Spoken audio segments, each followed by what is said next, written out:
ఈ సమాజంలో ఇప్పుడొక కొత్త ట్రెండ్ నడుస్తోంది. ఆడపిల్ల తన వాళ్ళందర్నీ వదిలేసి ఎవరో ముక్కుమొహం తెలియనివాడి కోసం వస్తుందనేది.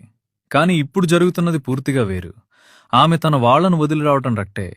కాని ఆ అబ్బాయి జీవితంలోకి ఆమె ప్రవేశించిన తర్వాత ఆ అబ్బాయి తన సొంత బంధువులకు, తన కుటుంబానికి, తన ప్రాణమిత్రులకు క్రమంగా దూరమవుతున్నాడు.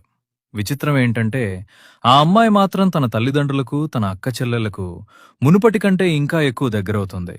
చివరకు మనవడు, మనవరాలు కూడా నానమ్మకు దూరమవుతూ అమ్మమ్మకు దగ్గరవుతున్నారు. మన రక్తం పంచుకున్న బంధువులు మనకు దూరమైపోతుంటే ఆమె తరపు దూరపు బంధువులు మనకు అత్యంత ఆప్తులవుతున్నారు.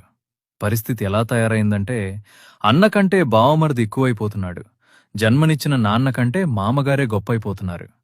ఆడపిల్ల తన వాళ్ళను వదిలేసొస్తుంది అని లోకం తెగ పొగిడేస్తోంది కాని అసలు విషయం ఏంటంటే తను వదిలేసొచ్చేది నిన్ను కలుపుకొని పోవటానికి మాత్రమే. కేవలం నిన్ను మాత్రమే. మన అన్న ఇంట్లో ఏదైనా ఫంక్షన్ ఉంటే మనం ఒక్కరమే వెళ్తాం. అదే బావమరిదింట్లో ఫంక్షన్ ఉందంటే చాలు, పెళ్ళాం, పిల్లలతో సహా కుటుంబమంతా సర్దుకుని వెళ్ళిపోతాం. ఎందుకంటే మనకు అన్నతో ఏదో ఒక గొడవ ఉంటుంది. అదే బావమరిదితో ఏ గొడవ ఉండదు. నీకు నీ బావమరిదికి మధ్య ఉన్నది కేవలం చుక్కముక్క రిలేషన్ మాత్రమే. నీ అన్నను ఆస్తివాటా అడిగినట్టు నీ బావమరిదిని అదనపు కట్నం అడుగు. అప్పుడు తెలుస్తుంది నీ అన్న ఎలాంటివాడు, నీ బావమరిది ఎలాంటివాడు.